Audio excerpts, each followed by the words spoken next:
Hey, this is Stephen Platinum, your friend in wrestling with Platinum versus AEW Dynamite from January 13th, 2021. Overall impressions of the show. Boy, for a show that was supposed to be kind of treated as a bigger show, it was really just a very good Dynamite show. They advanced everything. They were able to announce the entire next week's card. When they could take the more interesting route on how to proceed with the match or have a result, they did it. And they ended in a big way.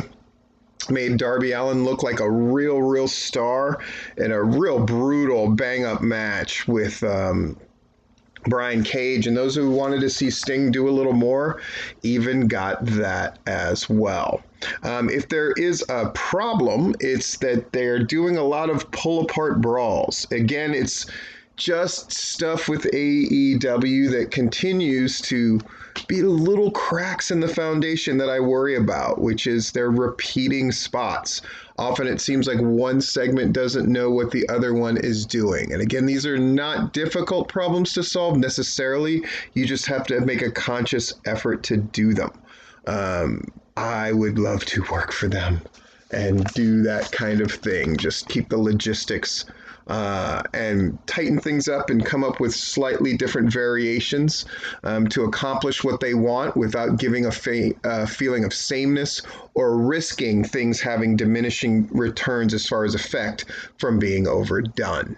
That said, really good show. NXT had their best show, I think, that they've ever done since I've been watching that was not pay-per-view related. But boy, Dynamite did themselves a world of favors, and they won't have anything too political to counter the show this time, as with their great show last week. So we open, we have a little video vignette of the conflict betwixt Pox and Eddie Kingston, and then we open with that match. Fucking good, brutal match. I loved Pac winning with the Black Arrow and then applying the Brutalizer, showing how much Eddie Kingston has gotten to him and his family, based on the end of last week's show. Lance Archer shows up, kind of scares Eddie Kingston and Butcher and Blade and the Bunny away. And then Lance Archer and Pac have a little bit of a face-to-face, and Lance Archer bellows that he should get on the same page to Pac, so setting up a possible conflict betwixt the two of them. I liked it. They set up the rest of the card for us. Darby Allin against Brian Cage is going to be our main event. Serena Deeb is going to put her NWA Women's title on the line against Tay Conti. The Elite are going to be in action. FTR is going to take on Jungle Boy and Marco Stunt. We're going to have the waiting room. Britt Baker gets bumped up to Dynamite this week, and it's going to have Cody Rhodes as a guest, which is exciting. And then the Inner Circle are going to reveal their New Year's resolutions. But next, we're going to have Chuck Taylor against Miro. And if Chuck Taylor loses, he has to be the butler servant for Miro. And guess what? Chuck Taylor comes to the ring. Then we go to commercial and we come back and Miro comes to the ring. See what a better segue that is than what especially Raw and SmackDown do, but to a lesser extent NXT. AEW just has a knack of doing different kinds of transitions into commercial to make sure you stay through the commercial. Very smart. The match is good. Chuck Taylor has his little shine, but at the end of the day, this is about Miro being put over as he should have been put over months ago. And he demolishes Chuck Taylor, and that stomp to the back followed by the game over, which is camel clutch for the tap out. Brutal. And then Miro stares down Orange Cassidy, and then they leave. So Miro, Kip Sabian, and Penelope Ford clearly have it all over the best friends right now, especially with Trent out with that injury. Private Party have a promo with Matt Hardy where Matt Hardy is really overbearing, and Private Party is having a little bit of buyer's remorse with the 30% that they apparently have to give Matt Hardy to manage them. And then at the end, there's a little disharmony, so Matt Hardy pulls them all out of there. All right, setting the stage for things later on. I like it. Inner Circle have they're going to give their resolutions, their New Year's resolutions after the break. The focus. And then when we come back, we're back with the Inner Circle. We don't cut to a different promo or an interview or anything else, as all WWE programmings tend to do, which is stupid. They keep the focus like a laser beam, and I appreciate it, and I'm sure their fans on a subconscious and conscious level understand that AEW lives up to their promises and their word. Very important when you're establishing relations with your customers, especially wrestling fans. Jericho and MJF want to team up.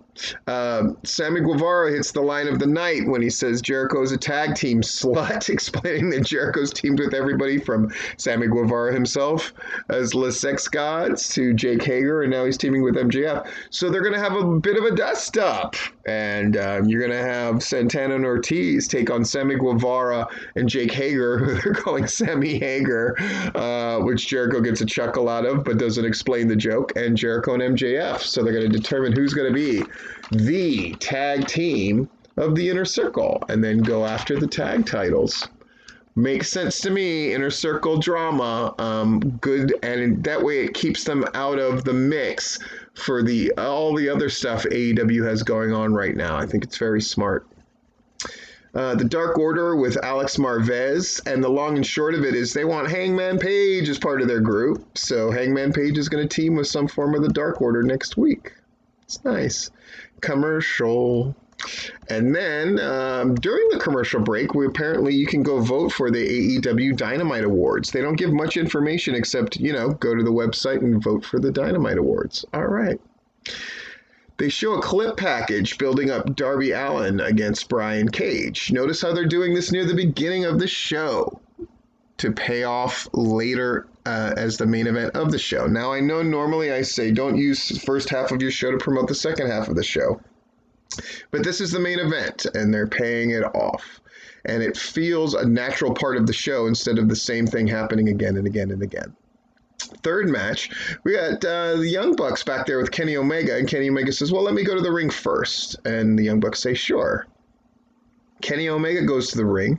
After his long self-indulgent entrance, they introduce his best friends, who are the Good Brothers. And the Young Bucks are rejected and dejected in the back. More drama. Love it. And they're taking on Griff Garrison, Brian Pillman Jr., and Danny Limelight.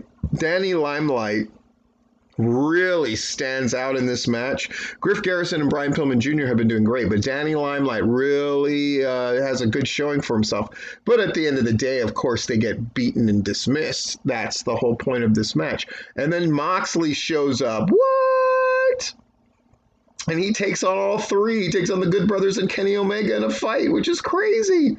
But eventually the numbers start to take over. And then the Lucha Brothers show up, and that's crazy. Then the Young Bucks show up and just try to cool the tempers down, which makes sense based on the kind of confusion that they're going through. And the Lucha Brothers super kick them and attack, and it's fucking nuts. And we've now set up Lucha Brothers against Bucks, and what's going on with the Elite, and all the stuff that's going to happen with Kenny Omega and the Good Brothers. They're going to be on the main event on Saturday on the pay-per-view for Impact, and it's just a lot of goodness. And we're promised we're going to get the waiting room with Britt Baker hosting, with Cody Rhodes as her guest after the break. And guess what? We do. But before Cody can literally speak, here's Jade. Boy, really gets up in Cody's grill talking about Shaq, talking about how, Brandy Rose is lucky she's pregnant and all this kind of stuff. Red Velvet shows up. Very intense. Smacks Jade. Jade smacks him. Jade, by the way, is a fucking head taller than Red Velvet. But they both look like new money, and they really go at it, and they get pulled apart, and it's fucking awesome. Then this segues immediately into Britt Baker wanting to save her show, quote unquote. So she shows a video of them disrespecting Thunder Rosa, of her and Rebel holding Thunder Rosa down and putting water on her face and rubbing off her face paint. But then we get a promo for Thunder Rosa that she was promised a match on February 3rd by Tony Khan, Britt Baker against Thunder Rosa, and Britt Baker is upset about it. Wow. This is what we call building up a show. So February 3rd is going to be treated as a sort of de facto big show. They're calling the beach break. Awesome. That's also when the wedding is going to take place, right? Between Kip and Penelope. I believe so. So we got Jungle Boy and Marco Stunt with Luchasaurus at ringside coming to the ring, and FTR. This is our 4th match, and we are rolling in this show. And the match is incredibly good. Marco Stunt really is used in the proper way here. Of course, he's the Ricky Morton getting beat down. That you expect. But really, the spots that Marco Stunt managed to hit on FTR made a lot of sense. They get a split screen. And then they come back. And AEW Dark results are also scrolling during this match, which I love. FTR eventually hits their finisher, which they have now dubbed the Big Rig, out of respect for Brody Lee. And they win this match, as they should. 5th match, Tay Conti and Serena Deeb. What a fucking good ass match. Holy moly. And Tay Conti looked like new money. God, that's a good looking woman. But Serena Deeb and her really show off with the wrestling technique. Jim Ross goes on and on about how great this is. They get the split screen. At the end of the day, Serena Deeb wins. But man, great showing by both. And AEW, in very short order, has appeared to fix their major problems with the women's division. Frickin' AEW. They set up the entire card for next week. I'm not going to run it down here. Just trust me that they did it. And it just shows, AEW's operating from a place of strength. NXT is beginning to really operate from a place of strength. SmackDown is a kind of a mix of operating from strength, but also operating from weakness. And Raw is almost entirely operating from weakness. That's my sum up. We got our main event. Brian Cage comes to the ring with a party in tow. Most notably, Ricky Starks at ringside for him. Taz goes on commentary. Go to commercial. We come back. Darby Allin, TNT champion. New TNT title looks really good. I normally don't go over spot by spot in the match because that's not really what I do. But I have to note this spot.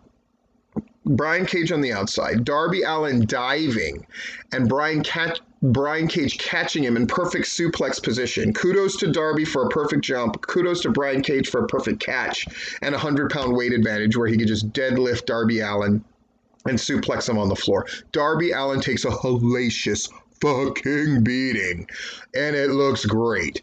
But at the 11th hour in this match, Ricky Starks tries to interfere, and here's motherfucking Sting, and he waylays Ricky Starks with the bat.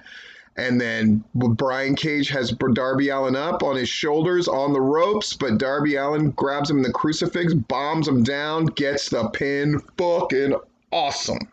Great showing from AEW. Darby Allin is made as their babyface star.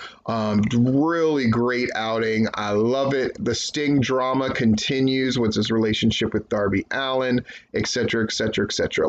Everything advanced. Everything made important. Really good shit. This has been Stephen Platinum, your friend in wrestling, with Platinum versus AEW Dynamite.